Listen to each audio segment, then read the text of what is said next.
Sejam todos bem-vindos à nova websérie e podcast Truth Matters, a verdade importa. Um programa criado para aqueles que estão buscando a verdade, em um mundo repleto de enganação e desinformação estratégica. Este programa é a mais recente série feita pela Amazing Discoveries, que por mais de 3 décadas tem trabalhado incansavelmente para se tornar um dos nomes mais confiáveis no trabalho de expor o lado oculto do mundo. E divulgando informações que, para ser honesto, muitos não divulgam, para ajudar as pessoas a descobrirem uma poderosa verdade, informações que podem mudar a vida. Meu nome é Matheus Chonche, ao meu lado está Mackenzie Dribbett e Walter Veith. Juntos, eu e o Mackenzie temos por mais de 20 anos estudado e feito a cobertura de tópicos como a estrutura do poder global, do oculto e das sociedades secretas, e seu contexto histórico e como isso se relaciona com as coisas que estão acontecendo hoje. Conosco temos um dos maiores especialistas no oculto e no mecanismo das sociedades secretas, que por mais de 40 anos tem feito palestras ao redor do mundo, dando para aqueles que os escutam evidências reais e tangíveis sobre quem dirige o mundo e quais são os objetivos dessas pessoas. Bem, se você é o tipo de pessoa que sente que tem algo de errado com o mundo, mas você não tem certeza o que é. Se você está aí sentado pensando sobre 2020 e nota que as coisas ficaram rapidamente estranhas e você quer entender o que está acontecendo e o porquê, este programa é para você. Hoje pode ser o início da tua jornada para descobertas incríveis. Portanto, vamos abrir as cortinas daquilo que está sendo escondido dos olhos e dos ouvidos daqueles que merecem conhecer. O nosso objetivo é apresentar pessoas reais, lugares e eventos reais, que respondem à pergunta motivadora, a qual, em nosso programa de hoje, é: as sociedades secretas são reais? E qual é o seu papel nos eventos globais? Walter e Mackenzie, muito obrigado por estar aqui conosco neste programa importante. Obrigado e muito obrigado, Walter, por ter aceitado o convite. Hoje É um prazer. falaremos de coisas muito interessantes. Então, Mackenzie, quando estávamos conversando sobre fazer esse programa com o Walter, que tipo de pessoa que você pensou que poderia ser beneficiada por esse tipo de programa? Bem, tem um monte de coisas acontecendo no mundo agora. Coisas para as quais as pessoas não têm respostas. E eu conheço algumas pessoas que têm uma visão muito rasa de tudo. Elas se limitam a não gostar de um partido, de gostar de outro, mas elas desconhecem o que realmente está por trás de tudo. Elas se limitam a certas teorias como do QAnon, que é uma sociedade secreta, que ninguém sabe direito o que estão fazendo. Mas será que isto é realmente tudo? Será que isso responde a todas as nossas perguntas? Elas estão desconfiadas de alguns políticos e... Bom, todo mundo sabe que tem algo errado acontecendo. Todo mundo sente que o mundo não cheira bem. Mas elas não sabem aonde buscar as respostas. Elas nem sabem o que procuram. Sim, parece que para a maioria das pessoas, quando você pergunta quem comanda o mundo e por quê, você vai receber respostas do tipo: é o cartel bancário, as grandes empresas e as empresas de tecnologia, é o governo. Mas, Walter, se você pudesse ajudar a calibrar a visão de alguém que não entende bem o papel dessas pessoas e dessas organizações mais secretas, que tipo de visão você iria propor para ajudar essa pessoa a um entendimento da conversa que teremos aqui? Bom, aquilo que você escuta pelo mundo, aquilo que é exibido pela mídia, que faz a cabeça das pessoas para que elas digam: a culpa é dos banqueiros, ou então que existe uma sociedade secreta por trás das sociedades secretas, seja lá o que você estiver vendo na mídia que te impressione, provavelmente não é o que está por trás de tudo. Quando se quer manter um segredo, costuma-se criar organizações de fachada. Essas organizações servem para aguentar o tranco da revolta das pessoas, de seus sentimentos, suas opiniões. Então, essas organizações de fachada funcionam como uma espécie de para-raio. Enquanto elas levam a culpa, os manipuladores reais de toda a situação saem ilesos. Então, o que precisamos fazer é separar essas fachadas da verdadeira organização ou sociedade e buscar conhecer a filosofia por trás delas. É isso mesmo. E é importante para a nossa audiência entender que nós estamos levando vocês em uma jornada específica. Queremos te mostrar exatamente quem está sentado no topo dessa hierarquia. E faremos isso dando o máximo de informação e contexto, para você entender aquilo que vemos agora em nossa sociedade. Quais são os diferentes gatilhos e mecanismos que estão agora sendo utilizados e que serão utilizados em breve, em nível global e internacional. Mas para isso eu quero entender a perspectiva de vocês sobre qual é a importância do entendimento da história para decifrar o que está acontecendo hoje. Algumas pessoas podem dizer, a história está no passado. Não importa mais, para que eu preciso saber alguma coisa de história? Vocês poderiam clarificar um pouco sobre a importância de entender história para entender aquilo que acontece hoje? Bem, o que é a história, afinal? A história é o registro de eventos que ocorreram no passado para se moldar os eventos do futuro. A história se constrói sobre ela mesma. Não é verdade que as pessoas não aprendem da história. As pessoas ganham experiências. Suponha que você queira colocar em prática um plano maligno. Bem, a história pode te ensinar como fazer isso por baixo dos panos. Ao estudarmos as guerras, as histórias das guerras e vermos como a sociedade foi remodelada por elas, não resta dúvidas que o mundo bastante fragmentado do passado moveu-se cada vez mais na direção de uma agenda globalizada. Os assuntos estão rumando para uma direção de maneira a tornar uma agenda global imprescindível. Quem, então, está manipulando tudo por trás das cortinas, de forma a colocar em prática um plano tão grande? É por isso que é importante estudar a história, para ver como as coisas rumaram de modelos de países individuais para impérios, impérios globais. Isso é algo que precisa ser estudado.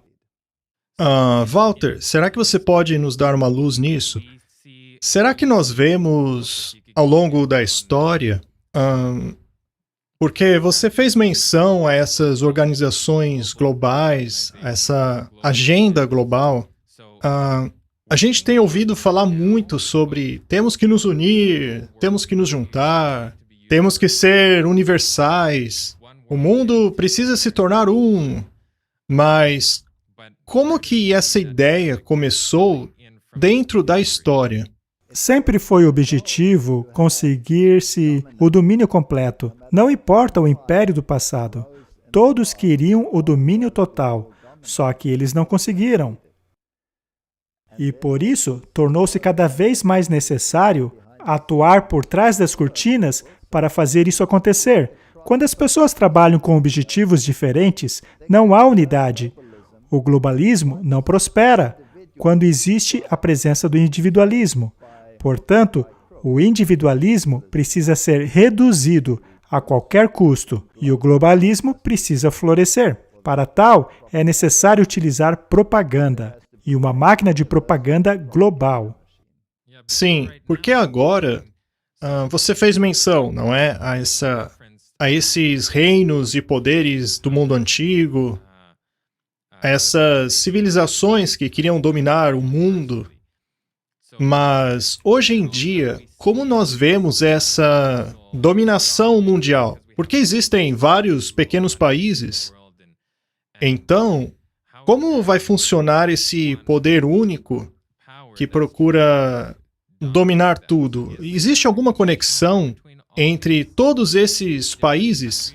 Entre esses poderes diferentes? Bem, quando se olha para o mundo hoje, vemos vários países que aparentemente estão separados um do outro. Todos, porém, estão conectados por uma mídia, apenas um sistema de mídia, há apenas uma organização de mídia no mundo todo, da qual toda a mídia é disseminada para o mundo todo. Se você colocar os noticiários do mundo todo, um ao lado do outro, você verá a mesma retórica, as mesmas imagens, as mesmas notícias, as mesmas propagandas, claro, adaptadas, de acordo com a cultura, mas basicamente é a mesmíssima informação. E a informação é responsável por mover os povos a uma direção específica. Eu acho interessante. Estamos aqui, em 2020, estamos falando sobre a história e como ela se relaciona com os eventos atuais, e notamos essa corrente de poderes que mudam através da história, mas o objetivo continua o mesmo: a unificação e o domínio global. Agora vimos só neste ano, talvez uma das maiores ampla unificação quando falamos sobre a maneira que os países lidaram com a presente crise sanitária. Podemos utilizar aquilo que vemos hoje como um mecanismo através do qual pode conduzir à unificação. Talvez não da forma tradicional, potências dominando outras potências globais, mas percebemos as mesmas estratégias e os mesmos objetivos sendo implementados, utilizando meios diferentes por meio dessa pandemia global. Eu me lembro quando aconteceu o 11 de setembro. As pessoas chamaram aquilo de oportunidade para se fazer uma mudança. E hoje, agora, a gente tem essa plataforma universal que é capaz de invocar algum tipo de mudança. Agora, que mudança é essa? Eis a questão. O interessante é que aqueles que possuem uma agenda globalista bastante evidente no passado, por exemplo, como Henry Kissinger, é conhecido por ter dito que uma grande crise é capaz de unir o mundo.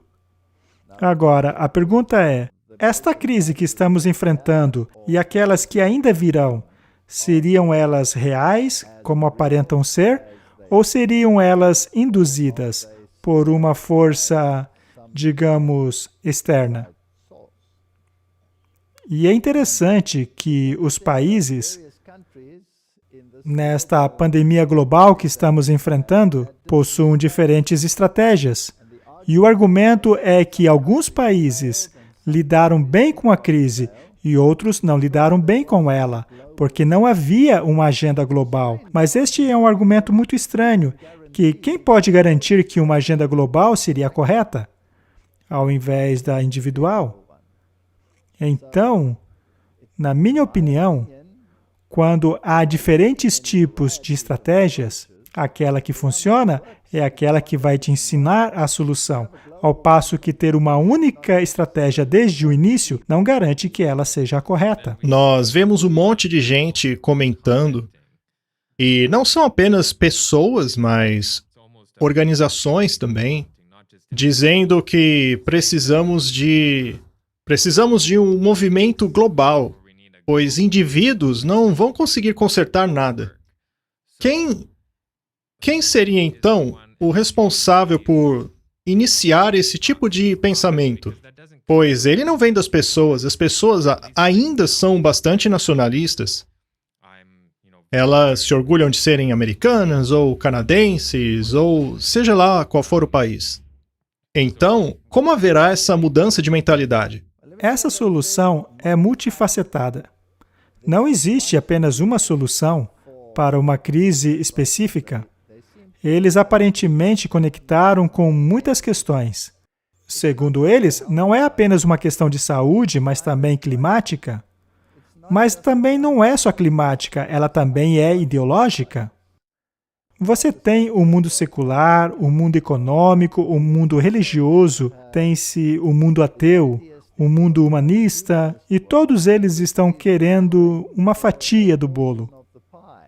Mas como você organiza esse bolo? De maneira que todos fiquem satisfeitos? E, ao mesmo tempo, garantir que o mecanismo continue fluindo na mesma direção. Isso exige uma estratégia que vai muito além da capacidade de uma estratégia individual. Nós temos visto que as pessoas de grande influência estão empurrando essa mensagem. Então, elas devem estar, de alguma maneira, conectadas, não é? Elas devem, de alguma maneira, compartilhar a mesma ideologia, o que inclui várias facetas, como você mesmo disse. Mas, mesmo assim, de alguma maneira, ao menos para a maioria, estão todos falando sobre a mesma solução. Então, de alguma maneira, eles devem estar conectados. Basta olhar para a televisão e ver as caras que normalmente aparecem nela. Essas pessoas precisam, de alguma maneira, estar interconectadas neste processo. E depois você precisa fazer a pergunta: será que essas pessoas estão agindo independentemente, como parece ser o caso? Ou será que elas, ocasionalmente, se encontram secretamente, em conclaves?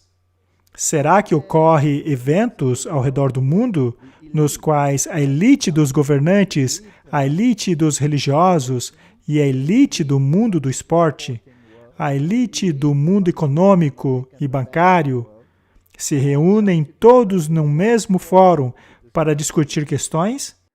E qualquer um que entenda pelo menos um pouco dessas coisas sabe que certos nomes estão sempre em destaques. Por exemplo, a Conferência dos Bilderbergs. Este é um encontro privado entre todos esses grandes indivíduos. Mas a pergunta é, quem coordena essa conferência? Precisa haver um comitê organizador? Esses líderes não se reúnem simplesmente do nada? Então, de novo, a pergunta é, quem coordena os Bilderbergs? E quem coordena aqueles que coordenam os Bilderbergs?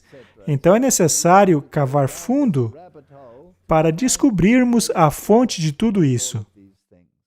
E é isto o que vocês estão procurando fazer com este programa. Sim, acho que é importante a gente perceber essas conexões ideológicas vão além das organizações que essas pessoas fazem parte. Você vai ver que presidentes anteriores, ou ex-chefes de Estado, ou os diretores de bancos, ou o Fundo Monetário Internacional, que aconselha sobre relações internacionais, a Comissão Trilateral, muitos desses são nomes que servem como gatilho para as pessoas que já fizeram alguma pesquisa sobre essas coisas. Mas o local no qual realmente podemos ver esse alinhamento ideológico surgir quando passamos essa linha divisória para fora das suas vidas públicas e posições públicas. E começamos a perceber algumas relações interessantes surgirem por trás da cortina. Portanto, eu quero voltar com você um pouco na história agora e mostrar que isso não é um evento novo, não é um novo subproduto da sociedade moderna. Eu gostaria de usar um evento que muitas pessoas conhecem, mas sabem muito pouco sobre a história real desse evento. E esse evento é Sexta-feira 13. Esse dia é muito conhecido por diversas pessoas por ser um dia por ser relacionado a assombrações ou ter uma conotação negativa e obscura. Mas se olharmos para a origem da história da Sexta-feira 13, podemos ver que algumas dessas sociedades, uma delas que era muito proeminente na época, tinha um evento público e histórico que, de certa forma, nos permite colocar conjecturas e especulações de lado, pois podemos ver hoje como essa história se desdobrou. Walter, poderia nos ajudar a entender um pouco da origem da Sexta-feira 13? Bem, havia um homem chamado Desmoulins, e este indivíduo acabou entrando em conflito com o governo francês. Ele pertencia a uma sociedade secreta chamada de os Cavaleiros Templários.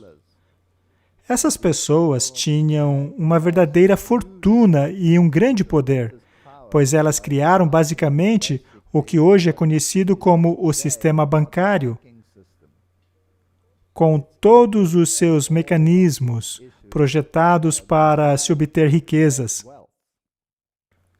E uma vez que essa organização tornou-se bem-sucedida em conseguir dinheiro não apenas da nobreza, mas de todo o populacho, assim como dos reis e governantes, chegou ao ponto de essas organizações serem demonizadas pelo governo da França. E o Desmoulins acabou sendo sentenciado à morte.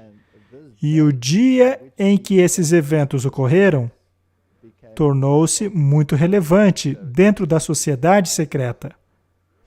E hoje, esse dia é, digamos, celebrado, ou então lembrado com medo por aqueles que o chamam de Dia da Má Sorte, dependendo, é claro, de qual lado você está, do lado da luz ou das trevas. Mas o fato é que a Sexta-feira 13 ficou marcado nas mentes das pessoas. E desde então surgiram coisas interessantes, como, por exemplo, quando você entra em um avião, não há fileira 13. Então, algumas pessoas têm medo deste número e outras o abraçam. Agora, é um fato que essas organizações não desapareceram com o tempo, elas apenas se transformaram. Elas passaram a ser representadas por outras organizações. Elas foram, na verdade, expandidas. E o que aconteceu de fato é que aquilo que era um pouco visível acabou tornando-se invisível. Ok, então já sabemos que esse dia está conectado de alguma maneira com as sociedades secretas. É um dia que a maioria das pessoas já ouviu falar e normalmente relaciona com uma sorte. Mas qual foi mesmo o evento específico que aconteceu nesse dia que você mencionou? Foi o dia da execução de Desmoulins. Agora, quando você vai a uma sociedade secreta, como a maçonaria, eles têm uma brigada de jovens chamada os Desmoulins. Agora, por que usar esse nome de maneira tão predominante? E por que políticos de tão alta patentes se envolveriam com algo desse tipo? Sabemos que o presidente Bill Clinton tinha bastante destaque no movimento Desmoulins, que é um movimento jovem da maçonaria.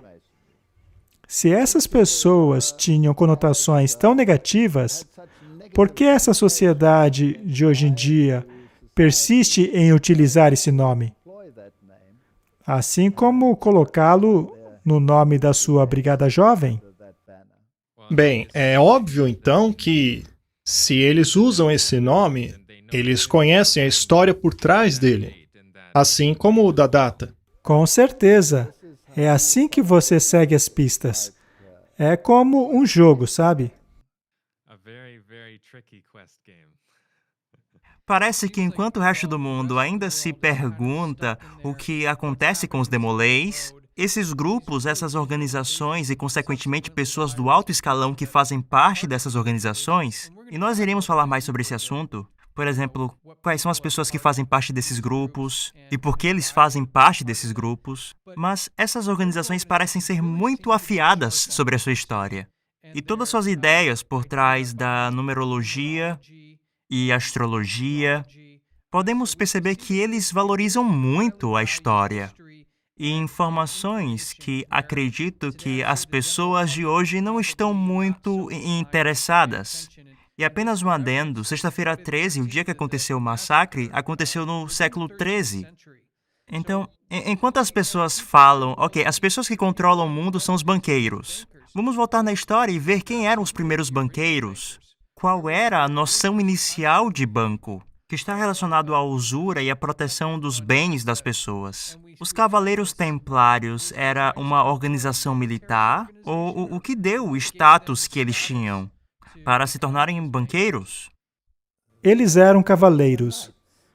E como cavaleiros, obviamente, tinham um papel militar. E foram designados pela Igreja. Na Idade Média, quando ocorriam as cruzadas, então os Cavaleiros Templários, conforme diz o seu próprio nome, guardavam o local do templo em Jerusalém. Acontece que eles se tornaram muito influentes por causa da sua experiência bancária. Eles foram os primeiros a fazerem uso da usura, mas eles o fizeram de uma maneira muito engenhosa, de maneira a contornar a lei da igreja. que na verdade proibia a usura. Eles então desenvolveram um sistema através do qual ganhavam muito dinheiro, mas não só isso, também ganhavam um poder tremendo, não apenas em termos do seu papel militar, mas também em termos de seu papel econômico. É provavelmente um fato na história que todas essas grandes instituições financeiras são, na verdade, administradas por uma outra organização por trás da cena, que possui controle total sobre as finanças do planeta. Então, aquilo que vemos não é exatamente o que realmente está acontecendo, pois os ciclos do que está acontecendo no mundo econômico ocorrem de maneira tão regular que é quase possível estabelecer datas para quando haverá quedas, quando haverá altas, assim como o valor das moedas também, todas essas questões. Esse sistema é um monstro monumental. Agora, quem o controla? Eu acredito que a maioria das pessoas pensa que é assim que as coisas funcionam, isso é normal, é natural. Você tem uma flutuação para cima, depois para baixo. É assim que sempre foi. E as pessoas também dizem, isso aí é muito complicado, e elas acabam não investigando mais profundamente sobre essas coisas. Temos que nos fazer a pergunta: se isso tudo é apenas fruto da imaginação dos conspiradores, então por que os políticos de alto escalão, assim como os presidentes dos Estados Unidos e de outros países, se referem tanto a eles? Por que é que o próprio Abraham Lincoln alertou sobre essas organizações que estavam minando os poderes da época? Por que o John Kennedy também levantou alerta sobre isso? Por que a família Bush fez tantas menções às sociedades secretas e seus poderes? Por que até mesmo instituições religiosas levantaram alertas sobre estas sociedades? Por que tantos alertas? E por que alguns presidentes até mesmo se referiram a elas, dizendo que elas são um poder por trás do poder, enquanto isso era muito perigoso se referir a elas? Deve haver algo por trás delas. Onde há fumaça, há fogo. Vamos aproveitar um momento e escutar um discurso de John Kennedy em 1961, no qual ele faz referência exatamente àquilo que Walter está falando aqui. Ladies and gentlemen, the very word secrecy is repugnant in a free and open society, and we are, as a people, inherently and historically opposed to secret societies, to secret oaths, and to secret proceedings. We decided long ago that the dangers of excessive and unwarranted concealment of pertinent facts far outweighed the dangers which are cited to justify it. And there is very grave danger that an announced need for increased security will be seized upon by those anxious to expand its meaning to the very limits of official censorship and concealment, to stifle dissent, to cover up our mistakes, or to withhold from the press and the public the facts they deserve to know. For we are opposed around the world by a monolithic and ruthless conspiracy that relies primarily on covert means for expanding its sphere of influence, on infiltration instead of invasion, on subversion instead of elections, on intimidation instead of free choice, on guerrillas by night instead of armies by day. It is a system which has conscripted vast human and material resources into the building of a tightly knit, highly efficient machine that combines military, diplomatic, intelligence, economic, scientific, and political operations. Its preparations are concealed, not published. Its mistakes are buried, not headlined. Its dissenters are silenced, not praised. No expenditure is questioned, no rumor is printed, no secret is revealed. But I am asking your help in the tremendous task of informing and alerting the American people. And that is why our press was protected by the First Amendment, the only business in America specifically protected by the Constitution, not primarily to amuse and entertain, not to emphasize the trivial and the sentimental, for it is no longer far away and foreign, but close at hand and local. Confident that with your help, man will be what he was born to be, free and independent. É muito interessante que na década de 60 nós temos o presidente dos Estados Unidos, quem, imagino que se tivéssemos em um tribunal e eu fosse dar um testemunho, e sem dúvida um oficial do alto escalão como ele seria considerado a mais convincente evidência. Walter, é esse o mesmo sistema que manipula, você falou sobre o mercado que cresce e retrai, é esse o sistema que está controlando todos os aspectos da nossa sociedade, inclua aí o mercado financeiro, ou até talvez a nossa vida espiritual diária. Existe realmente esse nível de controle, como ele falou, na comunidade científica e na comunidade de inteligência? Esse mesmo poder ainda continua manipulando como eles fizeram claramente na década de 60? Com toda certeza. Mas é algo tão sutil que até mesmo aqueles do alto escalão não compreendem completamente os mecanismos por trás do sistema. E o interessante é que tudo isso ocorre debaixo do nome da liberdade e da independência. Mas quem define o que é liberdade? Quem define o que é independência? Qual a organização e qual a ideologia define o que é liberdade? Será que elas colocam limites para a liberdade? Será que a liberdade precisa estar alinhada a algum denominador comum? E o que é esse denominador comum? E quem o define? Isso é algo que afeta cada cidadão deste planeta. Todos precisam se fazer a pergunta: uma vez que essa grande ideologia estiver implementada, será que ela verdadeiramente melhorará a minha liberdade ou ela será cerceada e cortada? Isso é algo com que todos deveriam se preocupar. E, na verdade, as pessoas estão se preocupando com isso, mas elas não sabem a solução. Nós fizemos referência a várias coisas diferentes até agora. Nós sugerimos que o mercado é controlado por essas organizações e agora temos o John Kennedy, ele mesmo falando a mesma coisa. E ele coloca uma luz bem negativa em cima disso tudo. E ele fez menção a muitas facetas da nossa vida, não é? Então, quais exemplos podemos ter, uma vez que vemos muitas coisas separadas que são vistas como negativas, mas são atribuídas a pessoas, indivíduos e organizações pequenas? Como podemos conectá-las, então, a essas grandes organizações às quais o John Kennedy fez alusão?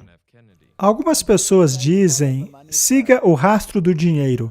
É um ditado antigo, aquele que diz, quem paga o músico, escolhe a música. Então, ao seguirmos o rastro do dinheiro, terminamos com os banqueiros. São eles que pagam tudo. São eles que financiam os governos. São eles que financiam os grandes planos de resgate. Veja, por exemplo, o Fundo Monetário Internacional e se pergunte, da onde eles tiram tanto dinheiro? Eles também pegam dos cartéis bancários, mas eles ficam em uma alta posição. Mas será que é um nível ainda mais alto do que isso? Isso é o interessante da sociedade secreta. Elas se baseiam em um sistema de pirâmide, e a base dessa pirâmide é bem larga, com muitas suborganizações, e a base vai se tornando cada vez mais estreita conforme subimos. E, finalmente, chegamos ao topo da pirâmide. E, na maioria das representações dessa pirâmide, existe um olho. Este é o olho que todo vê. E o que vocês pretendem conseguir com este programa é mostrar de quem é esse olho. Por que há somente um olho? E por que este olho está petrificado no topo e separado do resto da base? Parece ser um aspecto interessante dessa imagem. Eu gostaria de contextualizar aquilo de que estamos falando aqui. Um exemplo deste símbolo pode ser encontrado na nota de dólar americana. É um dos emblemas que está lá atrás da nota de dólar. Ela tem uma pirâmide com diferentes palavras ao redor, que aliás não estão em inglês, e a pedra do topo está separada e ela está brilhando, e tem um olho nela. É importante falar disso, pois as pessoas podem não saber... Bem, elas podem ver isso o tempo todo na nota, mas elas não se preocupam. Elas não têm o interesse em saber quem colocou isso lá, qual é o significado do emblema. Eu ia dizer, apenas para dar mais um contexto, a última vez que chequei como um cidadão americano, eu nunca vi pirâmides nos Estados Unidos. Acho que muitas pessoas se perguntam como algo desse tipo, como aquela da imagem, acaba sendo parte da cédula. Isso tem alguma relação com aquilo que conversamos aqui? Quem propôs aquele design? E assim se tornar um símbolo tão icônico da cédula americana. Nós começamos essa conversa falando sobre história. Nos perguntamos qual é a importância da história. Bem, onde encontramos pirâmides na história? Elas estão em muitos lugares do mundo, mas as mais importantes hoje em dia estão lá no Egito. Mas as pirâmides do Egito são apenas relíquias ou cópias de algo que as precedeu. Nós tínhamos os zigurates na Babilônia Antiga. Então, basicamente, a origem delas é a Babilônia. Isso é interessante porque me lembra... Eu fiz uma pesquisa alguns anos atrás. Quem foi a pessoa que propôs esse desenho? Pois quando você realmente pensa sobre o processo, isso não apareceu por acaso no fundo da cédula. Isso deve ter passado por departamento de design para ser aprovado e voltar e ir, para ser colocada lá. E encontramos uma organização interessante por trás disso. E uma pessoa interessante também por trás disso, que era um maçom, ou seja, parte da maçonaria. Quando olhamos, por exemplo, para a Estátua da Liberdade, percebemos que foi dado para nós, americanos, pelo maçom. Dessa maneira, nós começamos a cercar e chegar próximo dessa organização chamada maçonaria. E antes de entrar nisso, eu gostaria de convidar nossa audiência a fazer um exercício conosco. Se você puder, abra um site de buscas. Digite o nome da sua cidade e depois digitar loja maçônica, porque eu acho que 95% das pessoas que fizerem esse exercício vai descobrir que vai ter, não importa quão grande ou pequena a sua cidade seja, provavelmente haverá uma loja maçônica nessa região. Por que isso?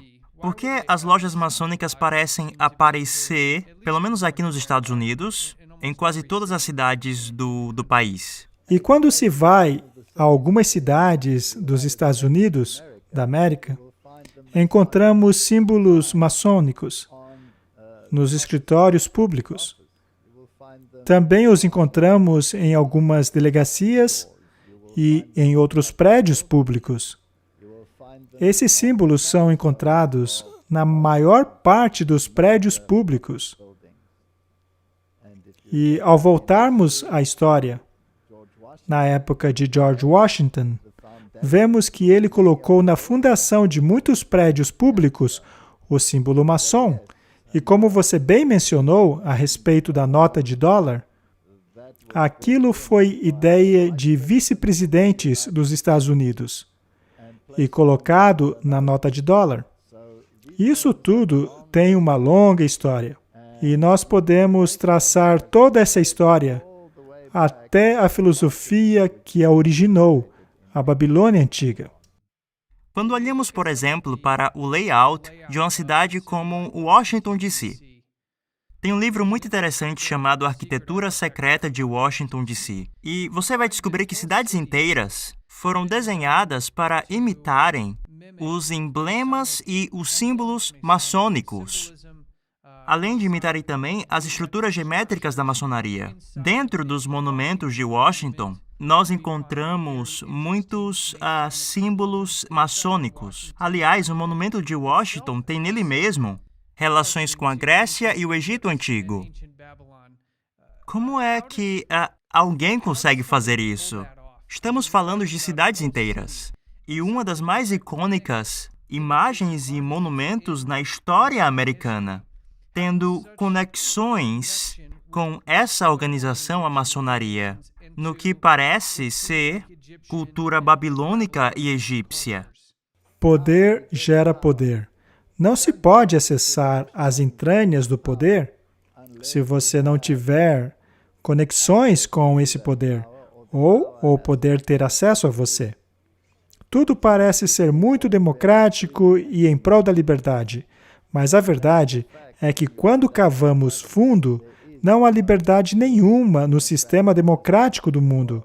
Ele é manipulado. E isso é algo bastante óbvio. Basta darmos uma olhada nas linhagens, por exemplo. Como você disse, podemos fazer uma simples pesquisa na internet para ver que os grandes nomes no poder dos Estados Unidos, por exemplo, se relacionam. E você verá que todos estão interligados por uma linhagem sanguínea, o que não pode ser coincidência. Assim, nós estamos hoje na véspera de talvez a mais interessante eleição presidencial da história. O que muitas pessoas não sabem é que em uma eleição presidencial anterior, nós tínhamos 2 candidatos a presidente, John Kerry e George Bush. Ambos faziam parte da organização Skull and Bones, Crânios e Ossos da Universidade de Yale. E os dois, na verdade, admitiram isso. Vamos ouvir John Kerry e George Bush, afirmando que eles fizeram parte dessa organização Crânio e Ossos.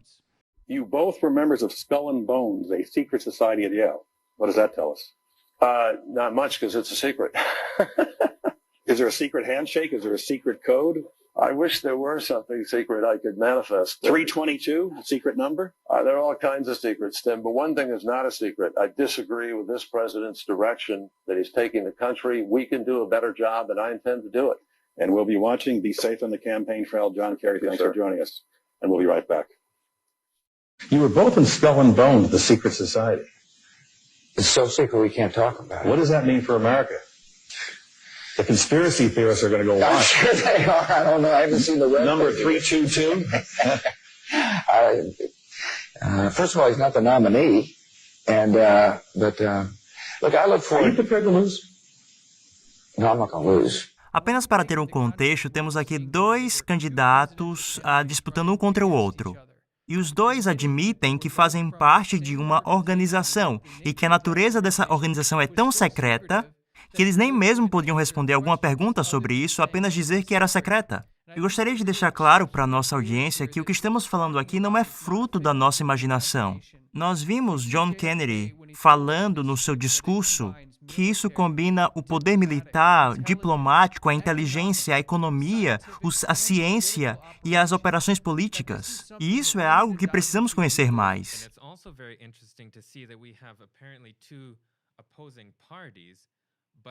No entanto, ambos fazem parte das mesmas organizações secretas atrás das cortinas, e nós vamos dar uma olhada nisso em detalhes no próximo programa. Mackenzie e Walter, muito obrigado por estarem aqui conosco. Da próxima vez, iremos um pouquinho mais fundo. Até mais.